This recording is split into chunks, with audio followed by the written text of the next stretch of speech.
Bonsoir et bienvenue, c'est déjà votre émission HD Ngoma. HD Ngoma qui vous est présentée par Cynthia Kapache et avec notre sponsor XXL Endurance Olembate, toujours dans notre parcours. Et là, je vais remercier la grande équipe qui nous assiste aujourd'hui. Merci à Magloire Matundu, merci à Papi Mandeke, merci à la réalisation, on a Maurice Jugandou, merci Brazzaville, merci à l'assistance de Yoyo Casserole qui est là pour nous assister. Et merci à tous les Congolais qui sont scotchés et branchés. Ndeka Toloba qui toza matanga, la musique congolaise en deuil, to perdre papa Taboulay Rochero, Oazala qui est l'un des piliers de la musique congolaise, en tout cas tozo lila la famille Tabou Mobimba, Batu Nyonso Bayeba qui papa Taboulay, Aza Lisusu. Programme ya Bobstek et vous allez vraiment couper sa main dans l'émission Oyo et il y a lobby dimanche beaucoup a déjà programme parce que de l'autre on a programme T pour Akufaki les lots et merci infiniment à notre président Chabani Record, le président PDG Nabsotobe président Chabani Record, il y a Maman Francine. On a déjà notre invité qui est là, qui nous vient de quelque part. Elle va se présenter déjà. C'est une dame, hein. Vous allez le connaître au courant de cette émission. H. Ngoma qui est là. Biscay, elle est là. Bonsoir et bienvenue, madame. Bonsoir. Biscay, qu'est-ce que signifie votre nom, Biscay? Alors, dans un très mauvais anglais, Biscay veut dire être le ciel, donc tout simplement se rapprocher de Dieu, être quelqu'un de bien. En fait, Biscay, avant d'être un pseudonyme, avant d'être un nom, c'est avant tout une philosophie de vie. Donc, ouais. Je pense qu'aujourd'hui, chacun de nous peut tout simplement être Biscay. Ok, quelle bonne nouvelle que tu nous apportes à DRDC dans le Congo. Oui, tout à fait. Alors, je viens pour la promotion du single Sentimental, qui est une merveilleuse chanson d'amour qui parle du bien-être que l'on ressent lorsqu'on est avec la personne qu'on aime. Mais j'aurais tendance à vouloir agrandir le sujet, c'est-à-dire que cette chanson-là ne parle pas exclusivement de deux personnes qui s'aiment. Ça peut parler dans le sens amoureux du terme. Ça peut parler d'une famille, ça peut parler de l'amitié, du sentiment que l'on ressent quand on est avec les gens qui nous tiennent à cœur, quand on est avec les gens qu'on apprécie. Et c'est pour cela que tu as intitulé ton single Sentimental. Voilà, tout à fait. Tu songes aussi à chanter avec des musiciennes congolaises? Oui, bien sûr, et ça a déjà été fait, notamment via le single Zanga, qui a été produit par la Domotion Records, et que j'ai fait en featuring avec Roga Roga d'Extra Musica et Bill Clinton. Donc oui, en effet. Oui, tu te produis en dehors de Kinshasa, c'est la première fois que tu viens là? Oui, c'est ma première fois ici à Kinshasa. Normalement, j'évolue en France, mais je suis venue à Brazzaville ainsi qu'à Kin dans le cadre de la promotion de mon album à venir qui s'intitulera Ma Destinée. Ça sera un album de 12 titres qui survolera mes origines car je ne suis pas que congolaise, je suis guadeloupéenne et polonaise aussi. Donc sur cet album, nous retrouverons tous les rythmes un peu chauds des Caraïbes et de l'Afrique. Parce que comme vous le savez déjà, mes influences musicales vont de Jocelyne Berroard, en passant par Myriam Makeba, en allant à Pongolov. Donc je pense que c'est un album qui résumera un petit peu mes origines ainsi que mes influences. Ok, quelle est la base qui t'a poussé à venir au Congo? Alors, étant congolaise, représentant déjà le Congo à l'international, il était très important pour moi que de venir sur le sol congolais et de me faire connaître quand même de mon peuple, car je suis patriote. Et il est important pour moi que les gens connaissent mes chansons et il est important aussi que j'ai des retours par rapport à mon art, dans le sens que, vous savez, un artiste, il n'est pas juste là pour faire danser et pour distraire. On est avant tout là pour éduquer la population et pour soutenir les gens, dans le sens que certaines personnes qui vivent certaines situations dans leur vie, à travers nos chansons, peuvent s'y retrouver et tout simplement avoir une réponse aux questions qui s'y posent. Déjà 3 singles, produits par qui? Alors c'est un petit peu le mode de My Major Company, nous avons la Domotion Records qui est là bien entendu. Ok, on va suivre cet extrait des Sentimental. La base c'est quoi dans le single Sentimental? Tu as plus chanté sur quoi? Alors c'est sur l'amour, c'est sur les sentiments que l'on ressent quand on est avec la personne que l'on aime. Et comme je l'ai dit tout à l'heure, c'est aussi les sentiments que l'on ressent quand on est avec une personne à qui on tient, quand on est en famille, quand on est avec des amis. Parce que le thème directeur de l'album, c'est l'amour. Pas l'amour dans le sens juste, oui, on s'aime tout simplement. C'est l'amour parce qu'il y a l'amour vache, il y a l'amour par la passion, il y a l'amour par le pardon, parce que j'estime que sans pardon, il ne peut pas y avoir d'amour. Ok, on va suivre ton extrait et tu Voilà. veux nous faire un live là avant de prendre les clips de Sentimental. Alors le live, ça sera de Pongolov, car j'apprécie énormément cette chanteuse. Ouais. Bakayebisa ngai balobi bolingo ezali na suka te onatika nalembi yoka. Bravo. Tu t'exprimes bien lingala aussi? Non, hein? pas vraiment, je comprends, mais j'ai du mal encore à m'exprimer. Mais je pense qu'avec le temps, ça viendra, car c'est Ouais. une langue que j'aime énormément. Il faut vraiment, vraiment apprendre ça, c'est important. Ah On va oui. prendre un élément sentimental pour montrer à tout le téléspectateur ton savoir-faire et puis on va se retrouver juste après.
c'était là, Biscay. On a présenté l'artiste féminine avec sa voix. Hein. Biscay, c'est Sentimental, la chanson.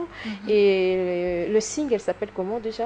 Alors justement, le single s'intitule Sentimental. Sentimental, la chanson Sentimentale. Voilà. Ok, tu dédies à qui? Tu as la famille ici, des amis, des copines? C'est une chanson que je dédierai à toutes les personnes qui s'aiment, pas uniquement du sentiment amoureux, mais de l'amour en général, qui ont de l'amour dans le cœur. Ok, le programme, c'est quoi déjà pour ton venue à Kinshasa? Alors le programme, c'est la promotion de ce single-là, essayer de voir les retombées, surtout le faire adhérer, car il est important pour un artiste que de faire adhérer son œuvre, car faire une chanson, c'est comme lancer une bouteille à la mer. Voir la réaction du public, c'est une personne qui reçoit cette bouteille, qui lit ce message et comprend ce message. Car dans chaque chanson, je présume, il y a un message. Dans les miennes. La voix, c'est utilisé toujours dans la musique ou ça sert aussi à aider les autres? Ça sert tu aussi as un à ONG, tu es sponsorisé? Alors, non, je n'ai pas d'ONG. Il y a un manager? Oui, bien sûr, il y a un manager. Il s'appelle comment? Olivier Doumou. Oui.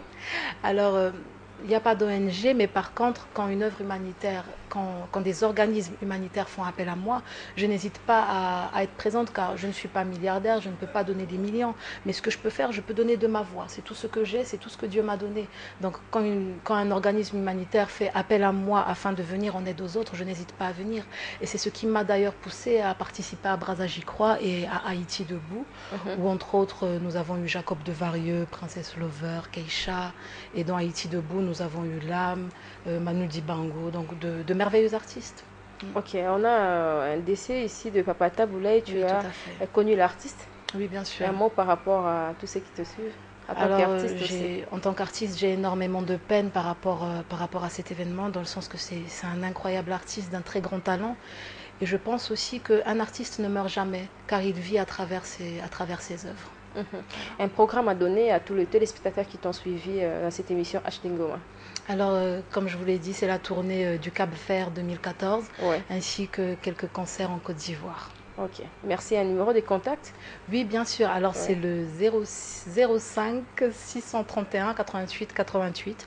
Sinon, via Facebook, Biscay Zouk, b.sky Zouk, ou via le Facebook d'Olivier Doumou. Voilà. Ok, merci Biscay pour ton passage ici à notre émission. Ça fait un plaisir. Ça ne sera pas la dernière. Non, non, du tout. Ok, merci à tous les téléspectateurs fidèles. On va recevoir notre deuxième invité qui est Gibson Boutoukondolo, qui nous vient aussi de Paris pour nous présenter son deuxième album. On va se séparer avec Biscay, merci. Merci beaucoup. Ok, au revoir déjà. On va prendre un clip de Gibson Boutoukondolo et puis on va se retrouver juste après. Kisi pasi likolo ya mwana ngai silishakwa ya Philippe Bomolo jour moko série amemi ngai epa na bango apresente ngai epa bapara na ye alobi oyo moninga na nga autrement dit pope na ngai papa na bango paster mama na bango mokambi quelques jours après millionnaire moko aleki epa na bango mpo abala ye bapara balobi lipamboli Maître Vincent Gomez Enoch Mbouyanou Oyanola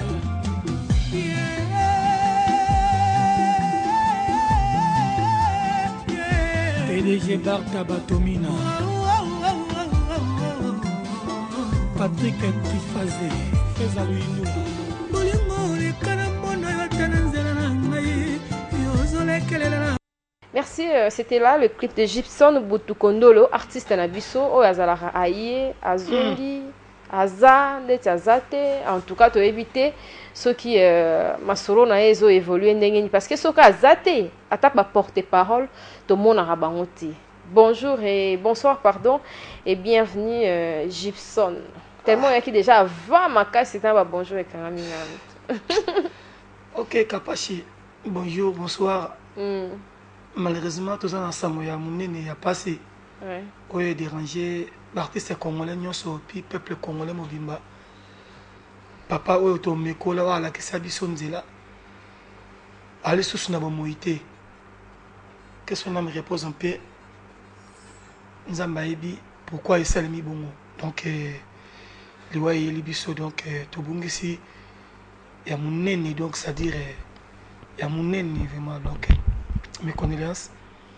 Et puis moi termine na ba fan na ngai omoni capable tout ça quand émission moko na ebisaka yo ngala sala ka coproduction ça dit na production na producteur ti et ni koloba ça dit artiste na individu de la mutu moko boye en tout cas de temps en temps tout na tout ça là France aka présent pour na koyeba to aussi ces programmation toke na ba guitare to bani na ba ker na zoemba lead elinge bima sasem tout ça et toke na côté promotion et ça que le facilité donc quelque part. Et ça fait déjà combien des années depuis l'album Mwana Ototi? Et depuis 2011 tout comme Maboto qui est 2 ans presque 2 ans et demi pour ça qui octobre 2011 album nanga bimaki a clip bimaki na 2012 là c'est là qui tout là on a préparé 2 ans album nanga oyo bima année prochaine mais avant goût on a bimisi abango pic méchant single c'est-à-dire ce qui n'a le bien d'entendre bango nzela molai na message d'entendre bango nzela molai na ba clip ya kitoko d'entendre bango nzela molai na ba thème po koyembe kuma nonka ka ba tumusuba kuma ko bunga ngai butu kondelo ba yebanga na banzembo na ba vocal na sekalu ketu et puis na marambu tout ça dit na ko utiliser méchamment qui artiste na ngai pour nous utiliser qui méchamment qui artiste na on album oyo utaki olika on parce que zalé pe banzembo bien non chaque étape et ya kana force nango ouais ça qui force moko na bimisa ki wana oko imaginer te imagine toi qualité à ba clip qualité à image qualité à confort et album au moins ba qui bien ce qui na bimisa qui 10 exemplaires là je vous ai dit que 10 nangan ici là. Si on a mis ça qui 100 nangan ici là. On a remis ça quand ça mais pas ba fan nanga oyo aboka ba fleur oyo ba yamba na boko na bango na bandako na bango na ba bureau na bango et na piqué encore fort. Donc ça dit dans le but que ceux qui au piqué qui fort non on a piqué encore plus fort. To be un piqué méchant. Dia. Donc ça dire et ça quand c'est momoko single mais l'album est l'année prochaine.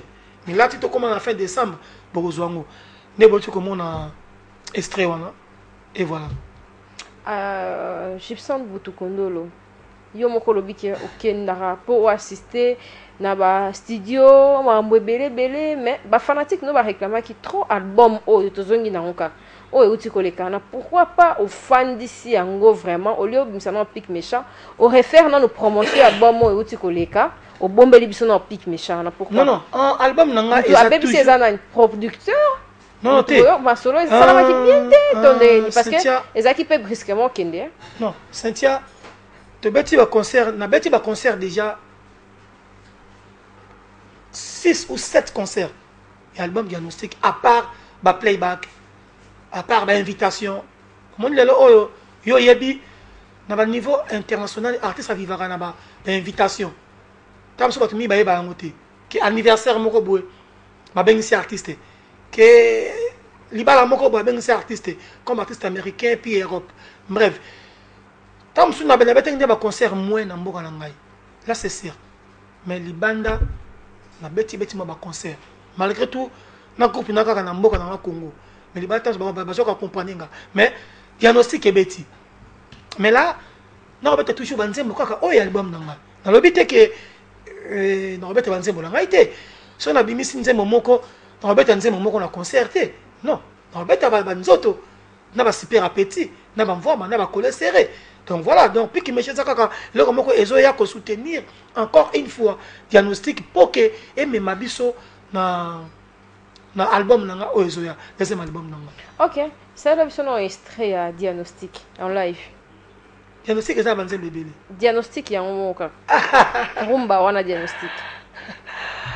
Non mais là d'abord super appétit. Claudia kolinga lisusu pona nini nazwi eloko ekokina ngai oyo marque déposé carte visa côté na ngai côté na yo esa mémoriser na moto na ngai po moyibi ayiba te atala pete asimba ta kosimba te Claudia Sassou. On continue. Continue. Na ebitina.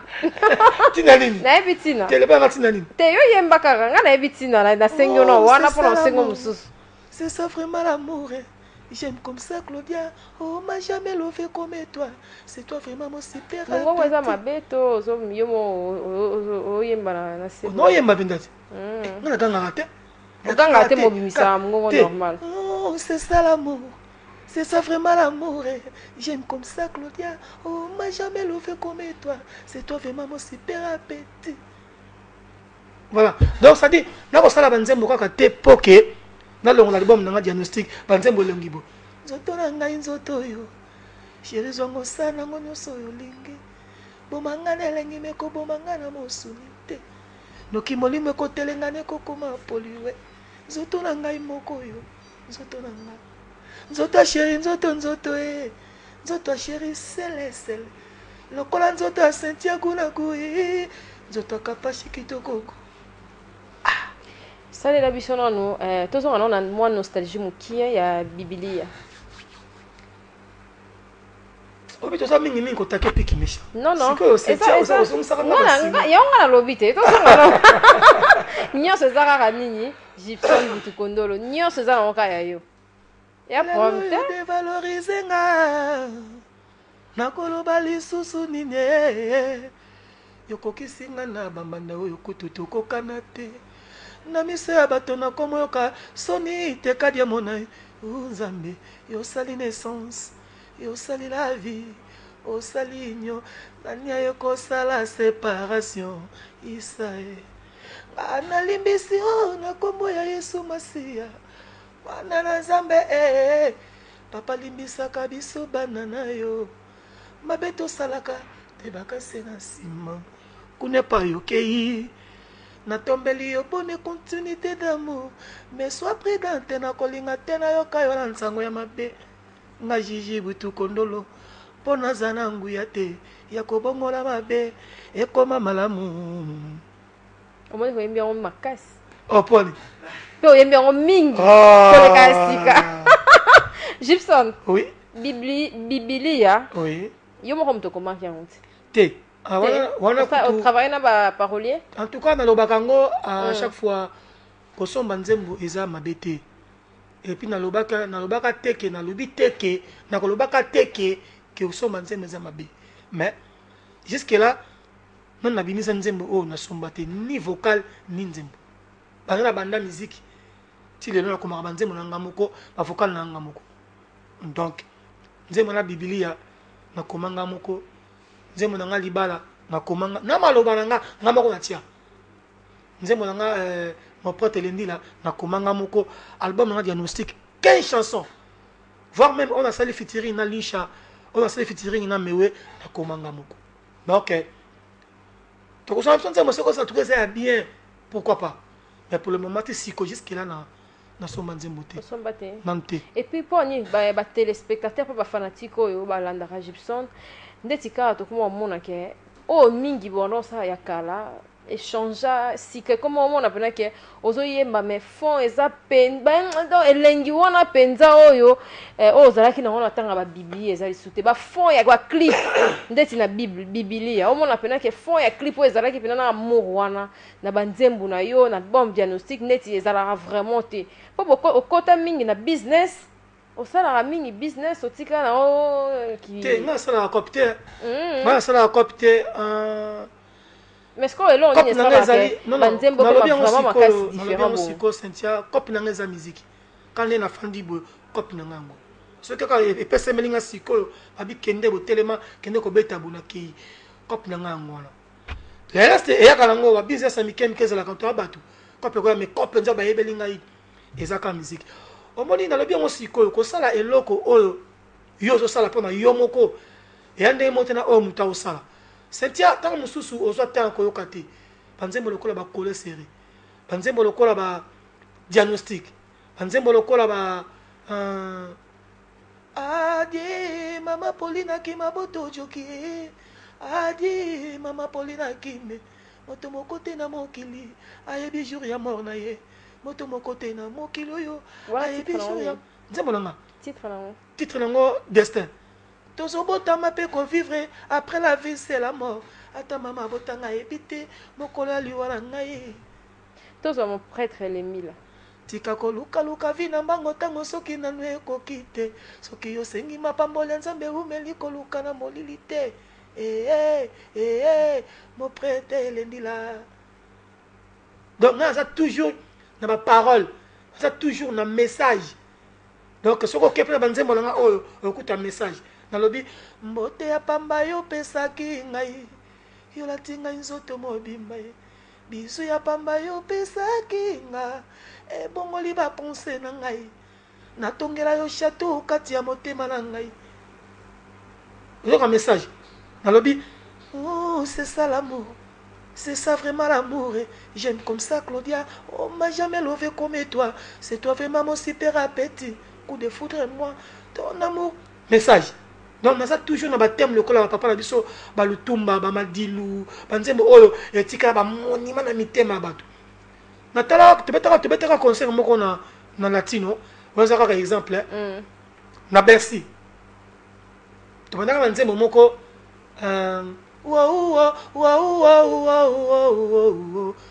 e bandaki we yolekaki na yo. Est-ce que tango vi asaka nzembo wana ayabeke akobetaka Bercy c'est moi kala utantama mais et betaka premier nzembo na Bercy. Donc et lobby dans monter que ce que ça le bon lelo faut peut-être un concert lobby ou alors peut zaka elo comme ko epater lelo tam susu bato yoka banzembo nanga na ba concert na kobetaka pona kobetaka ba concert pona kobetaka ba Olympia na kobetaka ba Zénith na kobetaka ba luana skolo ngolo baki banzembo wana oyo osala na quartier latin et yoka na plus po et bana ko beta plus. Non eza pona bongo te.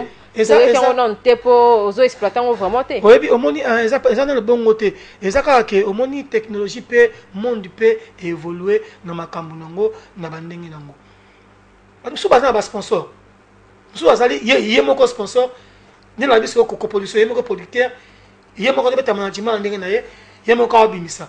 Musu babimisa la bango ba sponsoriser la bango ba sala la bango bo. Mais biso tele ko moko te kayo moko. Peut-être na boko ndimata ngati. Donc mamto sa anga moko nzembo pe ko bunda album pe ko eko bunda yango mo pe sponsor al. Voilà nenga to bayaka ndebite soki olobi na ngata nzembo na moko oyoka yango te ata na boîte moko ata na côté moko bo nde na kenda te ba bila ngaka bebet la biso nzoto na uti ko beta na Brazzaville hotel la dia hotel libala ya frère na ngai bo jambo. Poto déjà depuis kindaki. Comment? On savait déjà combien de temps na poto? 3 mois. Et belé. Mais na uti ko beta non comment c'est que c'est belé? Na studio. Dans studio si comme hier tout temps répéter dans studio à la kin na bet no hotel ledger so que ça la album na poto au côté ça la programmation capo na 1 mois au ça na ba ke ba liti ma beti ba gitaka na 1 mois. Pourquoi pas ça le temps on a la poto wana au lieu au lit moi awate au tinda ka extrait mususu ya ba interview musunde ba salara yo uti quartier la tête vous a vraiment motivé na promotion hein que Gibson Butukondo on a peut-être ça aux bureau non mais que moi va na mali kamoko ngolo balanga kasi on a lobby na vika on mali kamoko mais tout cas solo aux raison parce que on a le bomba partout dans ce kende et pas ba collègue on a la ko yo kanzembo mais siko ba o baze belé wana bazela kala musuba yoka banzembo so eza na kati ya là vraiment aux a raison parce que bolinga ngai ya on va approcher toujours bongo que Gibson mingi poto mais tant sous makambo on a ko sala ba misala mingi ya album mingi na poto na banque de Barça on siko na kinipo na moni vraiment que ba fan nanga bande ko nanga bino presse nanga mboka bozana besoin na ngai ya on moni que na ko piquer méchant nyo ça ça ka piquer méchant nyo so wana na ko piquer vraiment méchant na o senga na ba soutenir ngai ça dit tant boya yoka banzemba bien comme le 21 là le 21 décembre to robeta na triple M juste na arrêt Cardozo quand na baba nanga ba moko sali bana boso wana restaurant moko kitoko donc trouver un triple M le 21 pour na bana classe. On va dire non, au monde bana bata classe. Matinée. Comment? Matinée dans ce ça dit net ba erabo ba 21h to ici. Ba l'erabo. Tout le monde a reçu ça. Pour na bana ba 15h, 16h, 17h, ba habiter tiela ba ngo $5 pour ba bana classe. Ba mbongoti. Quand mon maman repère ça y est, a relona mandambu, a foutu sumi koka na kati. Quand on va la classe. Donc matinée de 15h à 23h to kati musique. Donc, pour pas ça biso chance, pour pas ça chance pardon. Pour soutenir ngai peut ça déjà chance volonté de non été volonté mais faut à peine la volonté c'est tiens tu ko ba boité pardon quelle volonté c'est ceux qui volonté là qui te mon musique qui nous sala musique oyo ceux qui ont ça la volonté bref et le retour au sala ceux qui ont ça la volonté au sala ya muti Ok, tozala nous extrait ya clip ya Gibson pour ça la plaisir na ba nyon so bazolanda Gibson butu kondolo tozo tourner ba question vraiment ndenge bolinga qui a répondre parce que d'être kazo mona na kinte trop automé à lobike azaki na studio flèche pic méchant scénario nazo supporter te présence scénario de solution ngai condition dani tumba pesingere ki makase Daniel Loubé, la salle choix ngai. Tous à la canaille quelque temps pendant la journée ou quelque temps pendant la nuit. Présence à chérie, ça tout mon mari chez Pananga. La nuit ou la journée, moi j'ai besoin de toi. Souviens-toi, les jours y a rencontré Nanayo, tous s'embrassanaki. Yo makaki nga naba douceur na yo. Yo bakili susu osa autrement créé. Ok. Merci Gibson, tous un extrait à Clip Nord Moussoussou. Et puis on va se retrouver juste après pour continuer toujours avec notre artiste Gibson Butukondo. Et écoute, Planète Rumba, le site numéro 1 de la rumba congolaise. Prenez le temps d'écouter chaque titre de mon album. C'est une partie de ma vie. C'est pourquoi Pic Méchant. Dans le temps où ça va monter là, dia www.planeterumba.com. Quand on croit que tout est perdu, tout recommence. Dans le temps où ça va monter là,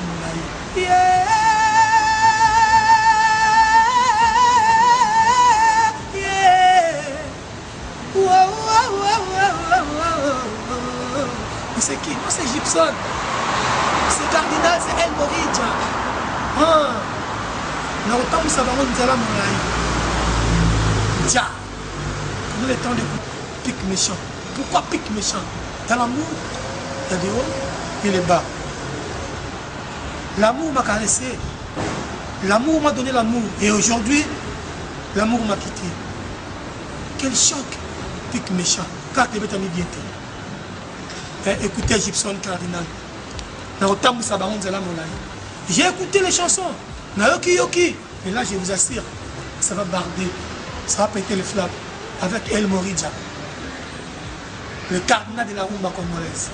Gibson. Ciao. Tu m'avais promis l'amour, chérie. Voilà aujourd'hui tu m'as déçu. Il y aura qui s'y passe, il y croit mon amour. Sylvie Chakwa. Il y a Philippe Bomulo. Jour moko, chérie amini ngai epa na bango apresente ngai epa bapara na ye alobi oyo moninga na nga autrement dit kope na ngai papa na bango pasteur mama na bango mokami. Quelques jours après millionnaire moko aleki epa na bango mpo abala ye bapara balobi lipamboli. Maître Vincent Gomez Enoki Nguyanu Oyanola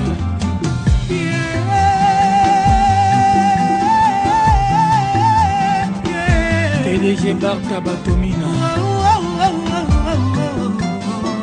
Patrick Trifazé Feza Louinou Bolingo lekana mona yo tala nzela na ngai yozolekelela na wake. C'est Merci à Maurice Gigandou, merci. On a notre invité, ça fait énormément plaisir. Dans les téléspectateurs, nous sommes à la Busso, week-end il y a les lots. Dès l'en profiter, nous sommes fanatiques, nous sommes à Zolanda H. qui a Félix Oazé quoi, a présenté l'album Naye les lots dans un grand hôtel. En tout cas, nous sommes à qui est soutenir, ils réclamer trop que artiste à la Busso, la production vraiment belle. Était dans mon clip et ça le mieux. Bon clip nega oyo singa siko ke moni lobi nanga ke mingi poto moni et ça na Paris on est allé maison de production nanga au bas derrière ngai maison Argancia donc déjà je remercier bango makasi pour vraiment il faut que ebi na mois de novembre habiter to comme ça jusqu'au bout nzela molai tina suka penza ke quand batu batali et puis ça fait tout pour ça. Ah, maintenant on diagnostic, maintenant qu'on soit locaux. Donc Kadhafi le là, vraiment merci à toi Pijanson, merci à toi Cyril, à toi aussi tu tiens. Merci à toi Kovo Masola, Lievin Dongala, Salo Franck le meilleur des pressés là dans la Katikuna. Paul Okanka azana kati finanga je l'ai ndatni image na kati PDG Barta Batomi azana kati José Elonga le consolateur azana kini peto yakinaye azana kati na Lievin Dongala azana kati et directeur artistique na ngai Félix Ibikono na Chokele petit na ngai Krio Mananga to bango to bana kati ya makambo. Donc bango nyoso bayoka na kaka so. Non, en tout cas bayoka ça dit staff oya production. Staff à production ezali, staff n'a pas akini ezali. Pour bien me comparer à ce comme là merci. Même pas ça va m'emboter avant. Il y en a mis personne se libérer na bango na m'emboter. Peut-être on va merci, Nabi merci. Voilà. Donc on y a 8 ans. Donc il peut ça à Paris. On s'allie on a 4 ou 5 studios. 4 ou 5 studios différents. La clip one. Non mon bon. Donc tant la vie na kotambi sa bango nzela molai. Dia ça dit pique méchant quoi. Diagnostic faisait comme Makele belé. Mais c'est là. Maintenant, c'est là. Comment on aussi dit ça? Il y a un de lobby qui va se belé. Ah, là c'est la vente. Et na bengama na kenda pe na beta. Obi Cynthia. Mais il y a un lobby. On dit même que base ya makasi orchestre non comme on est. Groupe Gibson. Et yo on a été sozate. Groupe Gibson. Est-ce que est bien? Tam ça ko yo moko lo ba freiner. To stratégique ya eloko tout ezanata nango to kena stratégie mais stratégie ko le karaté nakena na ndenge nanga selon ngai donc question rosate ba sikoyo omoni bana wana bozo mona bango sikoyo baba na bango te bana ba soliste ti na ba chanteur na ba tambunda ba Gauthier bozo mona bango donc to la bonne en studio na 4 albums bazoyemba nzembo moko nayembi na bango et quelques nzembo moi 2-3 petits batia ba solo vocal donc entre 2 ou 3 chansons un petit bako se défendre dans l'album non pas ma pique méchant là c'est moi qui a piqué méchant maintenant mars ou avril tant boy robima tout baza donc et ça combien de titres pique méchant na yo 6 kaka depuis nous sommes bon déjà que nous sommes bon 6 kaka to retirer moko to ça c'est comme moko na bana on commence encore 6 donc vraiment c'est un bon mona on ça ka extrait botala kaka bon mona kaka mais boyo baté bozela je diagnostic pe zaki ka bo ezaki mabe Makele les kaka tant to savourer et puis esili ah merci vraiment OK il faut y barake ba œuvre mususu il faut pour ça la ngo pe ke esili la raté ndeko lobby ke ba bleu ça je suis en vie la silité mais album faut respirer mais tam susu ozo baté que album est tamboli album est beti album est ngo pe ana base na kini wakana te ah ouais voilà yo attends ya ki wana te mo bakele ça va mois 2 semaines 3 semaines ya on baké bureau Gibson en tout cas azalate bon ça l'a vraiment motivé ya royara na ba news ato lekate tinda ta 3 minutes non en tout cas pour piquer mais c'était pas la maman amener comme moni le lo sentia ndengo yo koyambela porte parole na ngai ndenge te mbusa koyambela ça va yamba ya retourner aux na combien yo yebi donc toujours dans ma boulot c'est non combien calpin quoi moni le lo musale comme moi si ma côté on a fait une émission ngamo producteur quand on fait mais on tengi ba combo belé non mais pourquoi on peut faire comme bon mais non moi côté on a fait na bato batomi na te pour appeler ça ngai mbongo na otanga je dis ndena atne image te pour appeler ça ngai mbongo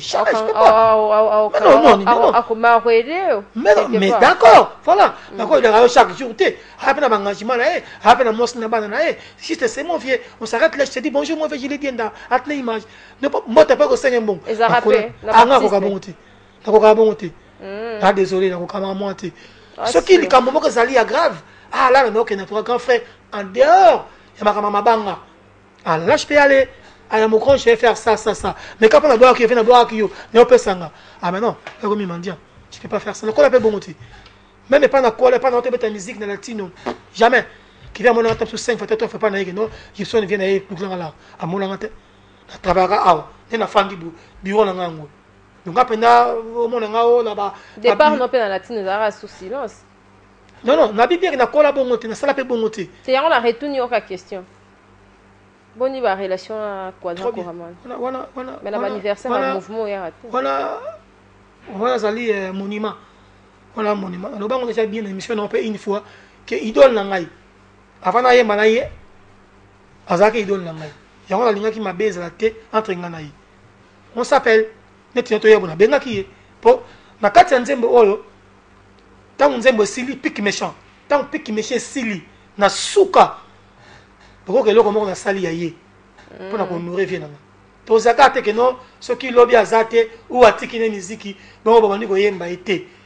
Tant wazana na kata carrière la musique. Na yembi ma partie moko bobo ka surprise na katika Nzembo. Bobo moni wana. Bana pique méchant to zape moi single. Donc moi là non, boulan on a honte hein, ba dokenda. Kenim. Que moi Nzembo pe na ye susu. Non, to yemba la vie Nzembo belé. Album na ye, album na biso, album na ye, album na biso, album na ye. Ce qui n'est pas na ye, non ça est le côté. Faut que non na que non ngamu. Ah, voilà yom de lobby Gibson. Oh, ah bon? Peut-être lié place ça ndako au CP la na yemba. Ah bon, peut-être moi na ya kinda, comme pays na ko boate ko boya jamais mais lingi na nuna na évoluer ngamuko na effort nanga pour que le coup na yeza la bon. Donc bref, dans le belami n'était pas ça qui nous a déjà to yeba to bima to yebani. Baby ki wana mona mopao. Donc ba mission na ye bazali, na mission ba leke pa na ye bazali. Comprendre dinga za mission na ye. Ki na ye bala kite, na ye latino, na bimido sa di na za na otuna na mutchopo na ye. Mais mususu za mission bato. Aye ka leki ne vite fait ake. A comment yapé ka mission ka? Akoma kite, aleka ki na ye kaka. Ba mission ba leka ki bazali. Ba leka bango vite fait. Baleki na guna biso. Desi banani okoye. Bebele na ba kombo na ta kombo te baze bele baleka. Baleka pa baleka kaka. So ça qui na idéologie mo ça dit to ça qui soin. Ils sont to zeka luketu, to ça ba bogara bien, to kanga staff bien ba tout balanda biso. Parce que na ba states bani. Partout le monde entier quoi. Donc ça dit voilà ça vient ngai donc nous tuni ngai aza trop bien. Bien auto yabo ça fait des mois na benga ki déjà. Que mon vieux bonjour nani wana. Na benga petit no butu. Oh nge oyaki mukoni ah bonini yepa tu kama Nzembo boni album pona kwa 3 Nzembo ngabi ah merci bien donc la kwa 3 Nzembo na lelo faut pas me Nzembo atamba ko ba comprendre ngo ka 3 Nzembo merci à toi après on a parlé d'autres choses na bine que nous vient Nzembo ko bima ka devient na honoré yo na bima parti moko bona bona bo papa parti on ndeni na embeli bien bela pe biso te on a c'est que bon ça c'est fantité papa so mobile ka siko tana tunivie abina nga opaka pacha ngandeni na embeli yango abi ah kutunga sina na bongo lango na bosa ngondeni ye pa embeli nga na ebi c'est mes presses voilà mon noni voilà abi ah voilà ngabe no luganga yango voilà donc il y a pas une semaine là. OK. Donc on est bien, il est bien à toi mon vieux Quadra.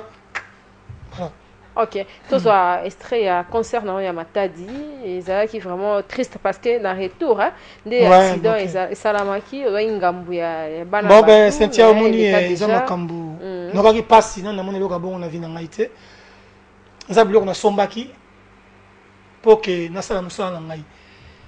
Et Babi allez à Nzambe retour pe Nzambe. Mais merci parce que tu as fait que bébé nango, Nzamba kat maboko nangate. Non ça musala na kosomba ka mususu. Donc ibana baza bien en bonne forme. Mais quand tu vas ba choc ba pota ba nini mais na sunga quand même go traiter bango baza bien. Dans ça bango pe, tu vas ba na studio, tu vas na na répétition lobby. Donc baza trop bien. Donc tu vas bosser makasi po car bo yoka bango bo ka penda bazo piquer méchant bana wana. Ba tasbir et puis artiste na ngai tasbir a kufala ki grande mère naie. Mes condoléances donc corps bima lundi. Tu vas na mardi na quand j'ai dit na lemba. Voilà, tout ça, donc voilà. Et Ngamoko, tu as un concert dans Triple M dans ma campagne, juste en Ngouma, dans Arrêt Cardozo et puis Érosion, tout ça, donc le 21 décembre, de 15h à 22h pile pour la classe. Comme Bakangi congé, même la Banzemba Bolingo, Banzemba Balingaka, pas mon appel Zeka Luketu, pas mon appel en live. Ok, merci. Tozo extrait on a Matadi et puis tozo asima pour to solo la lisusu na artiste na biso ya soirée ya lelo.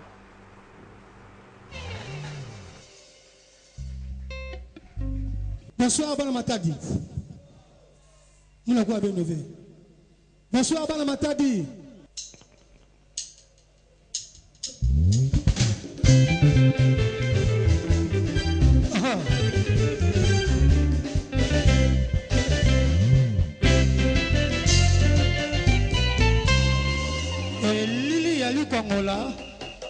kopesaka nango moto te sadi pamba wa go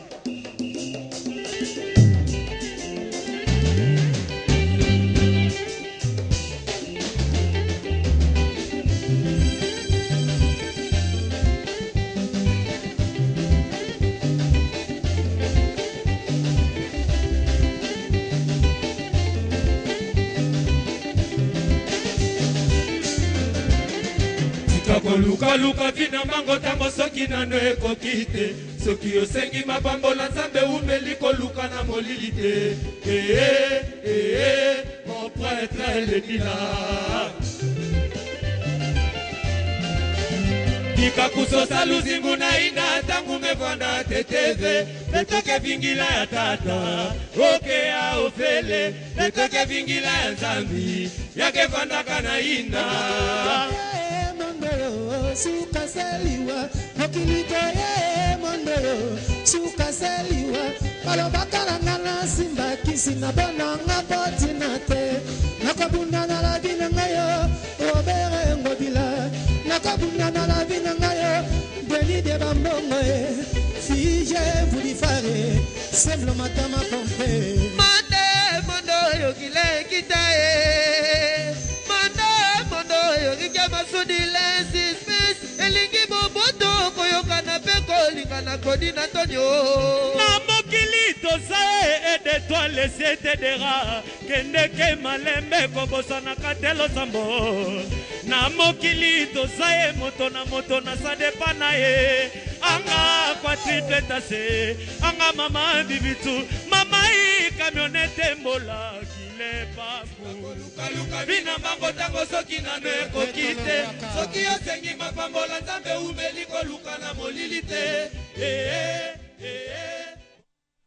Merci on est aquí concert ya Matadi place à Uta to moni turo to zasu moi chanter po za trop tribal hein on est ska fo na album nyon surtout zoraka moi nzembo mnoramboka nzembo ka moko na sana mnoramboka à part vocal on a ça na latino côté la motia wandu vaika kutia madioko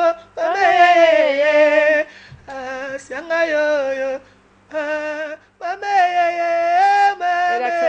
kama parti na zwa kiango na kena nzembo na kiyombe mukivwa mababa kilanga bankundi mukivwa mababa kilanga bankundi vakandala kimvwa donc ça dire ce qui est ce qui est zapété au lobby relation na yo na ex patron en place au Uta et puis bon là ba camarade na yo ya groupe au salata te ki bo yo kana un jour mais toi problème te beaucoup tanaka bo benga naka et tout toi problème te moni capage ndé mi tout na mo za kana ngoni yo bongo sa sonde ni tant to botamaka utali mumoko tant to bimaka to kendaka mtoto akene osala oya ye famille tam so mo sina ko yebisa inde ko wana moni so ka a ni to nganga te o po éviter un problème ya mikolo bozana bwana mte ule kina bozana kuna mikolo bwana mte tam super entourage na biso mais motema malamu nga za kana mo jipsi obinga sa mtema la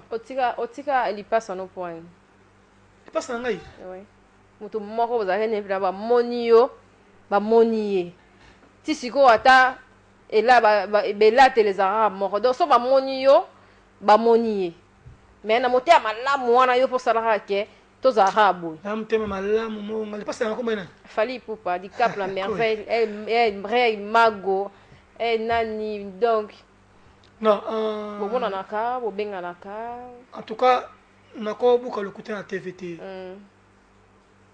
na uti na partout na kenda même na uti na Afrique na uti Cameroun batuna kali pasa na yo abi camarade na yo yebe akenda batuna kae ndani ni camarade na yo li pasa na yo poto ki chambre moko so kuna bloc ébalité nana ébalité ya elie pananga ngala tete ke rapide ça dit lui c'est un pote mabé cause la tête ou la bien to benga na franchement des fois on constate des fois to benga na ka to on a appelé ba service quand to saka boy mas on a service ni na bona d'accord pour meati mas so ça ki no so ni ki kupela ba ko mo kumbela ngai lo mo bo ezalaka la service ça va na coulisse pour nité ko la qui ça vraiment boye on ma famille on a famille mais ouais mon ni des fois mutu na musala ye azape na orchestre na ye azape na makambo na ko sala na pesa makambo na nga na pe na orchestre na nga na pe na famille na nga donc mais en vérité toza na biso bien problème eza te mais tokaboli ka banzela ya ke na droit chemin nga na ke na long chemin nzela molai comprendre dia.